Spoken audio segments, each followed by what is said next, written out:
Bienvenidos a esta nueva exploración. Hoy ponemos el foco en la política ecuatoriana, en lo más reciente. Hola. Tenemos sobre la mesa varios análisis que, examinan algo que parece repetirse. Ajá. Como los discursos sobre grandes cambios, la seguridad, la regeneración institucional, pues cómo los han usado distintos gobiernos. De diferente signo, además. Exacto, para intentar reconfigurar el poder. Vamos a fijarnos en consultas populares del pasado y también en la retórica actual del gobierno de Daniel Noboa. Efectivamente. La idea es, intentar desentrañar cómo esos relatos, Sí, desde aquello de la refundación del Estado en 2008 hasta la actual guerra contra el crimen organizado, cómo pueden funcionar como herramientas, herramientas para... pues, para consolidar el poder ejecutivo, gestionar recursos clave del país. Y muchas veces, claro, se presentan como una respuesta a lo que pide la gente, ¿no? A las demandas ciudadanas. Ya. Y, además, como decías, tocaremos ese debate constitucional sobre derechos laborales que vuelve a estar ahí. Justo. Queremos entender un poco la mecánica que hay detrás, si es que hay un patrón, y qué pistas nos da sobre la situación actual en Ecuador. Ujú. Pues venga, vamos a meternos en materia. Vamos. El primer análisis que hemos revisado sugiere una línea de continuidad bastante llamativa en Ecuador. Gobiernos distintos, épocas diferentes. Pero una estrategia parecida. Eso parece.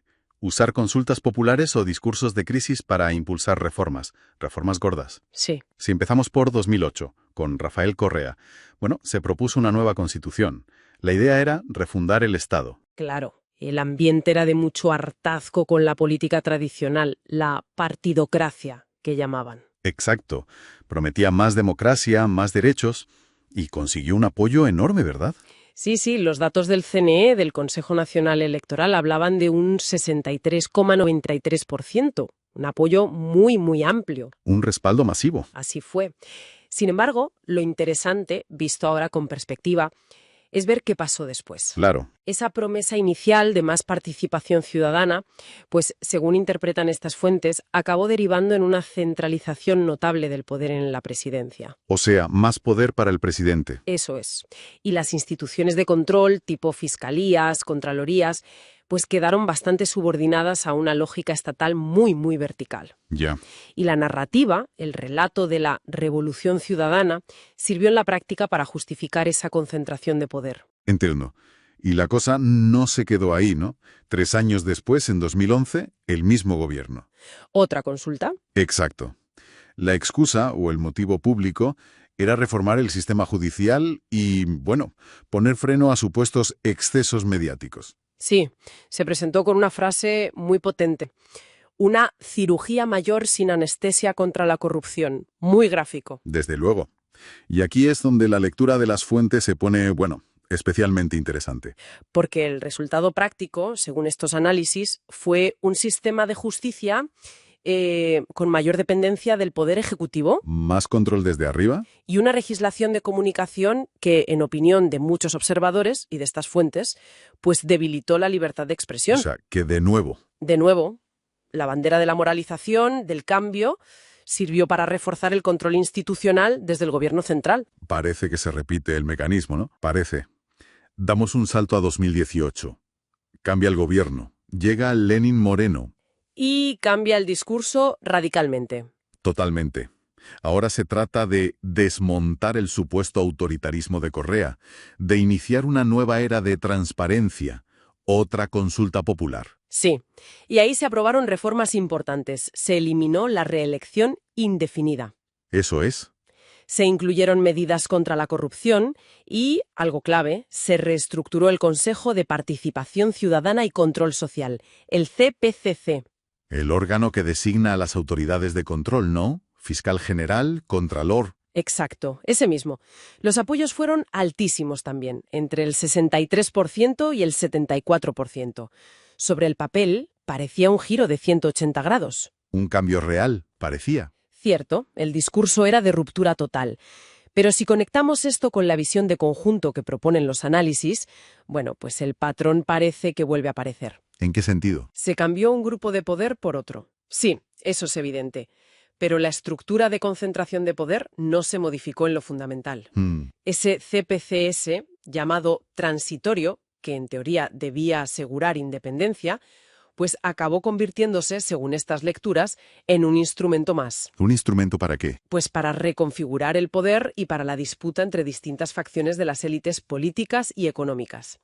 La promesa de independencia, pues, se diluyó en la práctica. Entiendo. Y así llegamos al presente, al gobierno de Daniel Noboa. Ajá. La narrativa dominante ahora es la guerra.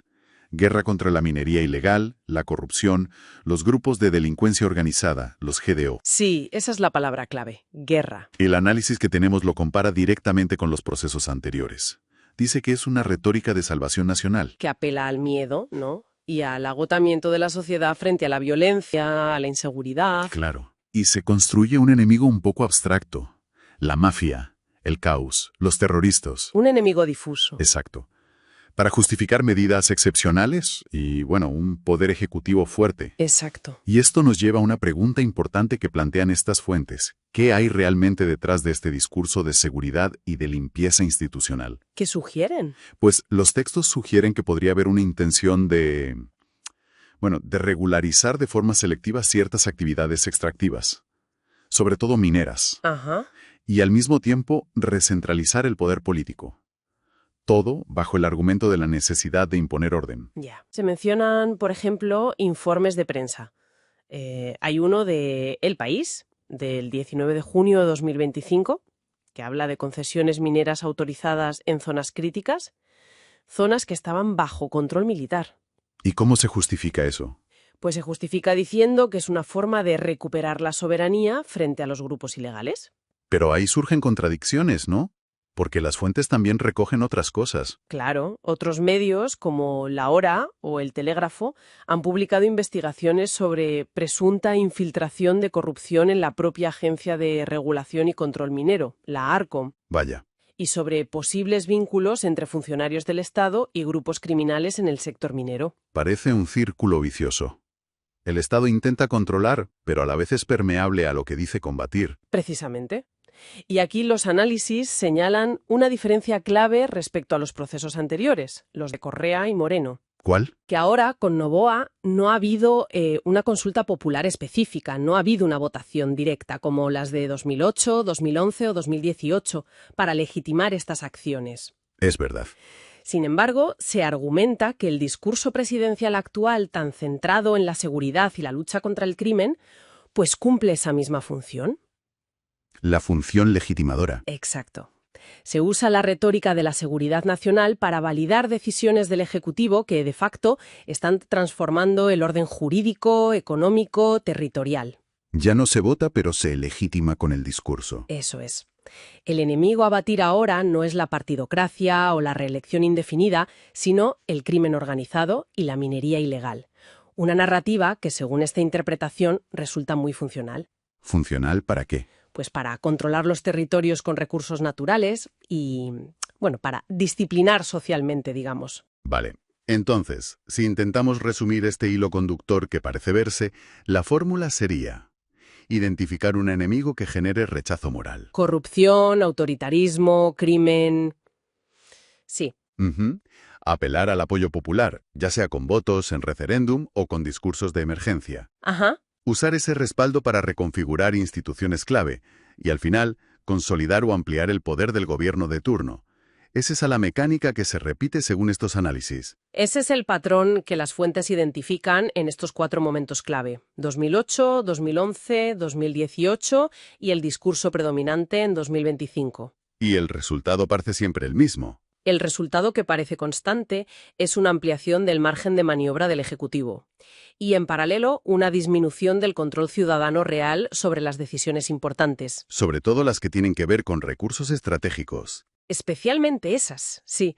La interpretación que subyace es que se busca legitimar un poder más centralizado.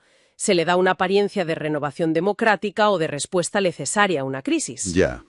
Y esto, a su vez, podría estar abriendo la puerta a una regularización o expansión del capital extractivo, bajo nuevas condiciones. Entendido ese patrón histórico y su posible lectura actual. Pero las fuentes que manejamos abren otro frente de tensión importante. ¿Sí? Que conecta con la Constitución de 2008 y los derechos laborales. Hablemos de eso. Un tema clave también. El gobierno actual impulsa una reforma laboral buscando, dice, más flexibilidad para crear empleo. Pero choca de frente con la defensa de la estabilidad, de la seguridad laboral por parte de sindicatos y trabajadores. Y lo crucial aquí es que no estamos solo ante un debate económico, es un debate profundamente constitucional. ¿Por qué? Porque la Constitución ecuatoriana de 2008, la misma que surgió de aquel proceso de refundación, es muy garantista en lo social. Sí, eso se ha dicho mucho. Consagra los derechos laborales como irrenunciables y, muy importante, prohíbe explícitamente su regresión. O sea, ir hacia atrás en derechos ya adquiridos. Exacto. No se puede empeorar lo que ya hay. Y el gobierno planteó una consulta popular con preguntas orientadas a flexibilizar el mercado laboral. Y esas preguntas fueron rechazadas en las urnas. Fueron rechazadas y ahora se menciona la posibilidad de recurrir a una asamblea constituyente para impulsar cambios más profundos. Claro, y eso genera, desconfianza, ¿no? Lógicamente, mucha desconfianza. Porque sugiere que consensos sociales básicos que están en la Constitución, incluso cosas muy simbólicas, muy arraigadas como los décimos sueldos, las pagas extras, Sí. pues podrían ponerse en cuestión o perderse en un proceso constituyente. La justificación oficial siempre es la misma: modernización económica. La necesidad de adaptarse, atraer inversión, el discurso habitual. Claro. Pero el temor de fondo es que esto sirva de excusa para erosionar derechos que la Constitución protege: el trabajo decente, la estabilidad, la seguridad social. Derechos que, además, se definen como obligaciones del Estado plurinacional ecuatoriano. Es la pugna clásica, ¿no? Capital pidiendo flexibilidad. Y trabajadores advirtiendo sobre el riesgo de precarización. Exacto. La Constitución dice que el Estado debe fomentar el trabajo en condiciones justas y dignas. Y que estos derechos son progresivos, no pueden ir hacia atrás. Una propuesta de flexibilización generalizada choca frontalmente con este principio. Entonces, la pregunta de fondo que plantean estos debates es Si se va a tratar el trabajo fundamentalmente como una mercancía más, cuyo precio y condiciones se ajustan libremente según el mercado, o si se va a mantener la visión del trabajo como un derecho humano fundamental. un derecho que el Estado tiene la obligación de proteger y dignificar. Esa es la dicotomía. Los análisis también apuntan a un detalle práctico que complica las cosas, ¿verdad? Sí, mencionan que aunque el derecho a la asociación sindical está garantizado en la Constitución, en la práctica hay obstáculos. ¿Cómo cuáles? Por ejemplo, el requisito de un número mínimo bastante alto de trabajadores para poder formar un sindicato de empresa. Claro, y en un país con muchas pymes. Exacto, en un tejido productivo con muchas pequeñas y medianas empresas, eso dificulta enormemente la organización y la negociación colectiva. Hay una brecha entre la ley y la realidad. Ya veo. Y la forma de actuar del gobierno, planteando una asamblea constituyente para modificar aspectos laborales después de que una consulta popular sobre temas similares fuera rechazada. Rompe un poco las reglas del juego democrático previo, ¿no? Totalmente. Y alimenta esa desconfianza que mencionábamos, aunque se presente como un imperativo económico para la modernización. Que puede serlo en parte. Puede ser, pero objetivamente abre la puerta a posibles retrocesos en derechos sociales, derechos que costó mucho conseguir y plasmar en la Constitución. La narrativa cambia entonces. Claro, ya no es solo una propuesta técnica de reforma laboral, se convierte en un dilema ético y constitucional sobre el modelo de sociedad. Modernización sí, pero ¿a qué coste? A costa de derechos que se consideraban irrenunciables y protegidos constitucionalmente. Entonces, si juntamos las piezas, ¿qué panorama general nos dibujan estas fuentes? Por un lado, ese hilo conductor histórico en Ecuador. Sí. El uso recurrente de discursos de crisis, de cambio, de regeneración, Sí. para centralizar poder y controlar recursos estratégicos. Una dinámica que, según estos análisis, parece continuar bajo el gobierno de Noboa. Aunque ahora la legitimación no venga tanto de las urnas en una consulta específica, Sino de la narrativa de la seguridad. exacto, de esa omnipresente narrativa de seguridad. Y en paralelo, o quizás como otra cara de la misma moneda, Quizás. vemos un pulso fuerte en torno a la modernización económica versus los derechos laborales protegidos por la Constitución. Totalmente. Y la forma en que se intenta impulsar la reforma laboral, barajando incluso una asamblea constituyente tras un revés en referéndum, pues añade una capa extra de cuestionamiento. Sobre la calidad democrática, el respeto a los pactos sociales. Exacto, a los pactos fundamentales previos. Da la impresión, en ambos frentes, el de la seguridad y los recursos, y el laboral, de un esfuerzo por Bueno, por reformular los problemas. Sí, de presentarlos de tal manera que justifiquen acciones que de otra forma serían impopulares. O que claramente concentran más poder en el Ejecutivo, debilitando otros controles o derechos. La tensión de fondo que parece atravesar ambos debates, tal como la presentan las fuentes, se sitúa ahí, entre las prerrogativas del Poder Ejecutivo y ciertas demandas económicas, por un lado, Y por el otro. la necesidad de control ciudadano, la independencia de las instituciones y, sobre todo, la protección de los derechos sociales y constitucionales. Es una pugna entre visiones distintas del Estado y de la sociedad. Sin duda, mucho en qué pensar sobre cómo interactúan todas estas cosas. Las narrativas políticas, las estructuras institucionales, los derechos. En el Ecuador actual. Una dinámica compleja. Ciertamente. Estos análisis nos dejan con un desafío importante como observadores, ¿no? ¿Cuál dirías que es?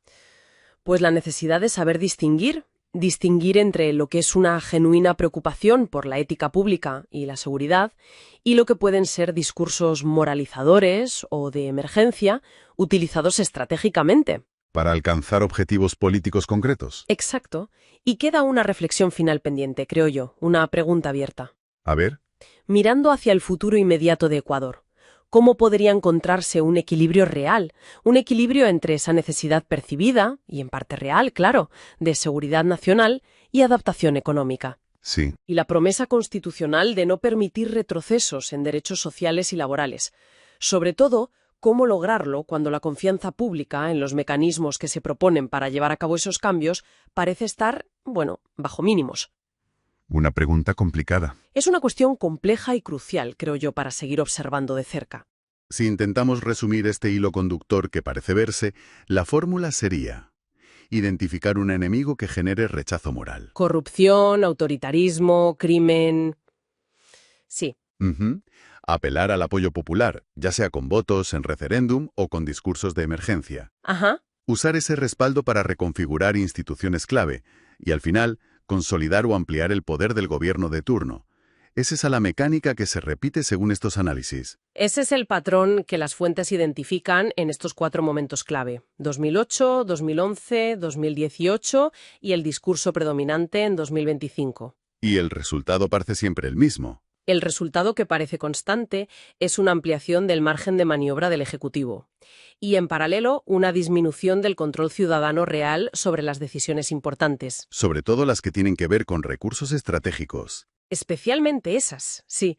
La interpretación que subyace es que se busca legitimar un poder más centralizado. Se le da una apariencia de renovación democrática o de respuesta necesaria a una crisis. Ya. Y esto, a su vez, podría estar abriendo a la puerta una regularización o expansión del capital extractivo, bajo nuevas condiciones. Entendido ese patrón histórico y su posible lectura actual. Pero las fuentes que manejamos abren otro frente de tensión importante. ¿Sí? Que conecta con la Constitución de 2008 y los derechos laborales. Hablemos de eso. Un tema clave también. El gobierno actual impulsa una reforma laboral buscando, dice, más flexibilidad para crear empleo, pero choca de frente con la defensa de la estabilidad, de la seguridad laboral por parte de sindicatos y trabajadores. Y lo crucial aquí es que no estamos solo ante un debate económico. Es un debate profundamente constitucional. ¿Por qué? Porque la Constitución ecuatoriana de 2008, la misma que surgió de aquel proceso de refundación, es muy garantista en lo social. Sí, eso se ha dicho mucho. Consagra los derechos laborales como irrenunciables y, muy importante, prohíbe explícitamente su regresión. O sea, ir hacia atrás en derechos ya adquiridos. Exacto. No se puede empeorar lo que ya hay.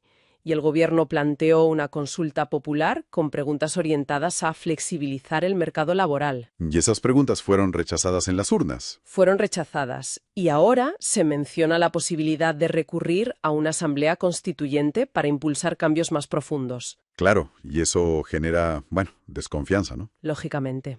Mucha desconfianza. Porque sugiere que consensos sociales básicos que están en la Constitución, incluso cosas muy simbólicas, muy arraigadas como los décimos sueldos, las pagas extras, Sí. pues podrían ponerse en cuestión o perderse en un proceso constituyente.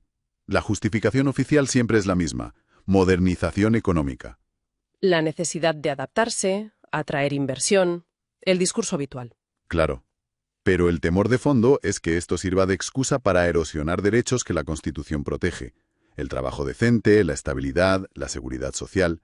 Derechos que, además, se definen como obligaciones del Estado plurinacional ecuatoriano. Es la pugna clásica, ¿no? Capital pidiendo flexibilidad. Y trabajadores advirtiendo sobre el riesgo de precarización. Exacto. La Constitución dice que el Estado debe fomentar el trabajo en condiciones justas y dignas. Y que estos derechos son progresivos, no pueden ir hacia atrás.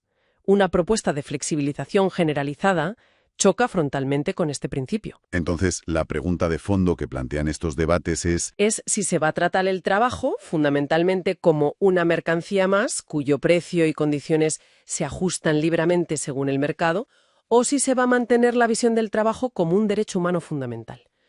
un derecho que el Estado tiene la obligación de proteger y dignificar. Esa es la dicotomía. Los análisis también apuntan a un detalle práctico que complica las cosas, ¿verdad? Sí, mencionan que aunque el derecho a la asociación sindical está garantizado en la Constitución, en la práctica hay obstáculos. ¿Cómo cuáles? Por ejemplo, el requisito de un número mínimo bastante alto de trabajadores para poder formar un sindicato de empresa. Claro, ¿y en un país con muchas pymes? Exacto, en un tejido productivo con muchas pequeñas y medianas empresas, eso dificulta enormemente la organización y la negociación colectiva. Hay una brecha entre la ley y la realidad. Ya veo. Y la forma de actuar del gobierno, planteando una asamblea constituyente para modificar aspectos laborales después de que una consulta popular sobre temas similares fuera rechazada. Rompe un poco las reglas del juego democrático previo, ¿no? Totalmente. Y alimenta esa desconfianza que mencionábamos, aunque se presente como un imperativo económico para la modernización. Que puede serlo en parte. Puede ser, pero objetivamente abre la puerta a posibles retrocesos en derechos sociales, derechos que costó mucho conseguir y plasmar en la Constitución. La narrativa cambia entonces. Claro, ya no es solo una propuesta técnica de reforma laboral, se convierte en un dilema ético y constitucional sobre el modelo de sociedad. Modernización sí, pero ¿a qué coste? A costa de derechos que se consideraban irrenunciables y protegidos constitucionalmente. Entonces, si juntamos las piezas, ¿qué panorama general nos dibujan estas fuentes? Por un lado, ese hilo conductor histórico en Ecuador. Sí. El uso recurrente de discursos de crisis, de cambio, de regeneración, Sí. para centralizar poder y controlar recursos estratégicos. Una dinámica que, según estos análisis, parece continuar bajo el gobierno de Noboa. Aunque ahora la legitimación no venga tanto de las urnas en una consulta específica, Sino de la narrativa de la seguridad. exacto, de esa omnipresente narrativa de seguridad. Y en paralelo, o quizás como otra cara de la misma moneda, Quizás. vemos un pulso fuerte en torno a la modernización económica versus los derechos laborales protegidos por la Constitución. Totalmente. Y la forma en que se intenta impulsar la reforma laboral, barajando incluso una asamblea constituyente tras un revés en referéndum, pues añade una capa extra de cuestionamiento. Sobre la calidad democrática, el respeto a los pactos sociales. Exacto, a los pactos fundamentales previos. Da la impresión, en ambos frentes, el de la seguridad y los recursos, y el laboral, de un esfuerzo por reformular los problemas. Sí, de presentarlos de tal manera que justifiquen acciones que de otra forma serían impopulares. O que claramente concentran más poder en el Ejecutivo, debilitando otros controles o derechos. La tensión de fondo que parece atravesar ambos debates, tal como la presentan las fuentes, se sitúa ahí, entre las prerrogativas del Poder Ejecutivo y ciertas demandas económicas, por un lado, Y por el otro, la necesidad de control ciudadano, la independencia de las instituciones y, sobre todo, la protección de los derechos sociales y constitucionales. Es una pugna entre visiones distintas del Estado y de la sociedad. sin duda, mucho en qué pensar sobre cómo interactúan todas estas cosas, las narrativas políticas, las estructuras institucionales, los derechos. En el Ecuador actual, una dinámica compleja. Ciertamente. Estos análisis nos dejan con un desafío importante como observadores, ¿no? ¿Cuál dirías que es? Pues la necesidad de saber distinguir entre lo que es una genuina preocupación por la ética pública y la seguridad y lo que pueden ser discursos moralizadores o de emergencia utilizados estratégicamente. ¿Para alcanzar objetivos políticos concretos? Exacto. Y queda una reflexión final pendiente, creo yo, una pregunta abierta. A ver. Mirando hacia el futuro inmediato de Ecuador, ¿cómo podría encontrarse un equilibrio real? Un equilibrio entre esa necesidad percibida, y en parte real, claro, de seguridad nacional y adaptación económica. Sí. Y la promesa constitucional de no permitir retrocesos en derechos sociales y laborales. Sobre todo, cómo lograrlo cuando la confianza pública en los mecanismos que se proponen para llevar a cabo esos cambios parece estar, bajo mínimos. Una pregunta complicada. Es una cuestión compleja y crucial, creo yo, para seguir observando de cerca. Un mínimo bastante alto de trabajadores para poder formar un sindicato de empresa. Claro, ¿y en un país con muchas pymes? Exacto. En un tejido productivo con muchas pequeñas y medianas empresas, eso dificulta enormemente la organización y la negociación colectiva. Hay una brecha entre la ley y la realidad. Ya veo. Y la forma de actuar del gobierno, planteando una asamblea constituyente para modificar aspectos laborales después de que una consulta popular sobre temas similares fuera rechazada. Rompe un poco las reglas del juego democrático previo, ¿no? Totalmente. Y alimenta esa desconfianza que mencionábamos, aunque se presente como un imperativo económico para la modernización. Que puede serlo en parte. Puede ser, pero objetivamente abre la puerta a posibles retrocesos en derechos sociales, derechos que costó mucho conseguir y plasmar en la Constitución. La narrativa cambia entonces. Claro, ya no es solo una propuesta técnica de reforma laboral, se convierte en un dilema ético y constitucional sobre el modelo de sociedad. Modernización sí, pero ¿a qué coste? A costa de derechos que se consideraban irrenunciables y protegidos constitucionalmente. Entonces, si juntamos las piezas, ¿qué panorama general nos dibujan estas fuentes? Por un lado, ese hilo conductor histórico en Ecuador. Sí. El uso recurrente de discursos de crisis, de cambio, de regeneración, Sí. para centralizar poder y controlar recursos estratégicos. Una dinámica que, según estos análisis, parece continuar bajo el gobierno de Noboa.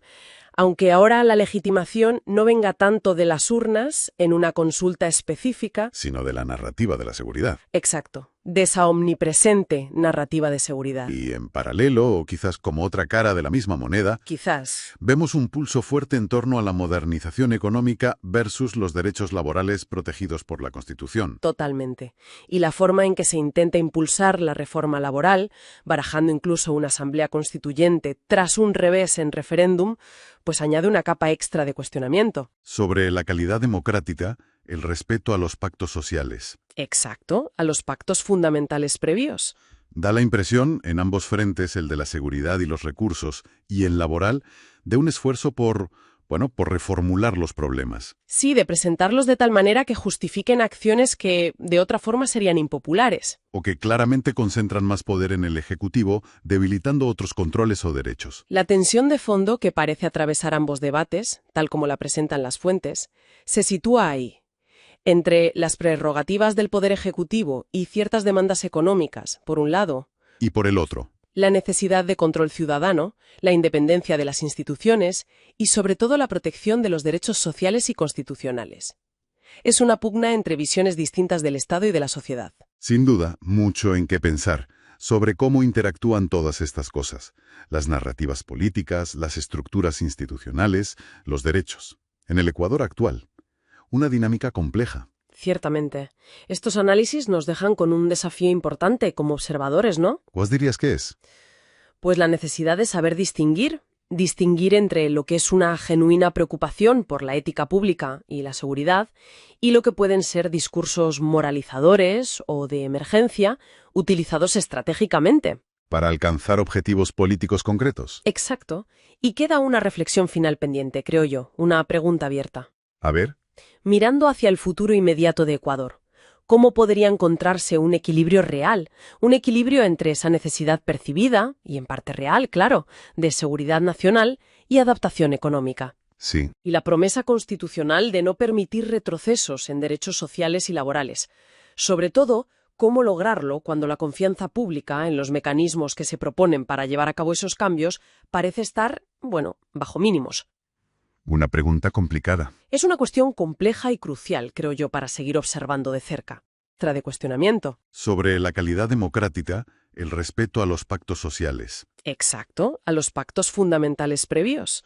Da la impresión, en ambos frentes, el de la seguridad y los recursos, y el laboral, de un esfuerzo por reformular los problemas. Sí, de presentarlos de tal manera que justifiquen acciones que de otra forma serían impopulares. O que claramente concentran más poder en el Ejecutivo, debilitando otros controles o derechos. La tensión de fondo que parece atravesar ambos debates, tal como la presentan las fuentes, se sitúa ahí, Entre las prerrogativas del Poder Ejecutivo y ciertas demandas económicas, por un lado, Y por el otro, la necesidad de control ciudadano, la independencia de las instituciones y, sobre todo, la protección de los derechos sociales y constitucionales.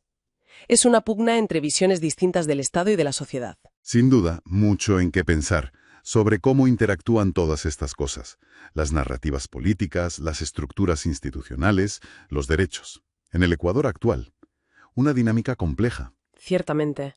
Estos análisis nos dejan con un desafío importante como observadores, ¿no? ¿Cuál dirías que es?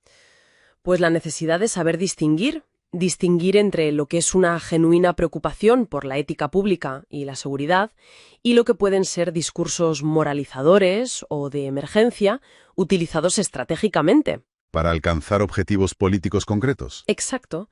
Y queda una reflexión final pendiente, creo yo, una pregunta abierta. A ver, Mirando hacia el futuro inmediato de Ecuador, ¿cómo podría encontrarse un equilibrio real? Un equilibrio entre esa necesidad percibida, y en parte real, claro, de seguridad nacional y adaptación económica. sí. Y la promesa constitucional de no permitir retrocesos en derechos sociales y laborales. Sobre todo, cómo lograrlo cuando la confianza pública en los mecanismos que se proponen para llevar a cabo esos cambios parece estar, bueno, bajo mínimos. Una pregunta complicada. Es una cuestión compleja y crucial, creo yo, para seguir observando de cerca. Dinámica compleja. Ciertamente. Estos análisis nos dejan con un desafío importante como observadores, ¿no? ¿Cuál dirías que es? Pues la necesidad de saber distinguir entre lo que es una genuina preocupación por la ética pública y la seguridad y lo que pueden ser discursos moralizadores o de emergencia utilizados estratégicamente. ¿Para alcanzar objetivos políticos concretos? Exacto. Y queda una reflexión final pendiente, creo yo, una pregunta abierta. A ver, Mirando hacia el futuro inmediato de Ecuador, ¿cómo podría encontrarse un equilibrio real? Un equilibrio entre esa necesidad percibida, y en parte real, claro, de seguridad nacional y adaptación económica. sí. Y la promesa constitucional de no permitir retrocesos en derechos sociales y laborales. Sobre todo, cómo lograrlo cuando la confianza pública en los mecanismos que se proponen para llevar a cabo esos cambios parece estar, bueno, bajo mínimos. Una pregunta complicada. Es una cuestión compleja y crucial, creo yo, para seguir observando de cerca. Ecuador. ¿Cómo podría encontrarse un equilibrio real? Un equilibrio entre esa necesidad percibida, y en parte real, claro, de seguridad nacional y adaptación económica. Sí. Y la promesa constitucional de no permitir retrocesos en derechos sociales y laborales. Sobre todo, cómo lograrlo cuando la confianza pública en los mecanismos que se proponen para llevar a cabo esos cambios parece estar, bueno, bajo mínimos. Una pregunta complicada. Es una cuestión compleja y crucial, creo yo, para seguir observando de cerca. Sobre todo, cómo lograrlo cuando la confianza pública en los mecanismos que se proponen para llevar a cabo esos cambios parece estar, bueno, bajo mínimos. Una pregunta complicada. Es una cuestión compleja y crucial, creo yo, para seguir observando de cerca. Bueno, bajo mínimos. Una pregunta complicada. Es una cuestión compleja y crucial, creo yo, para seguir observando de cerca. Cuestión compleja y crucial, creo yo, para seguir observando de cerca. Para seguir observando de cerca. Cerca.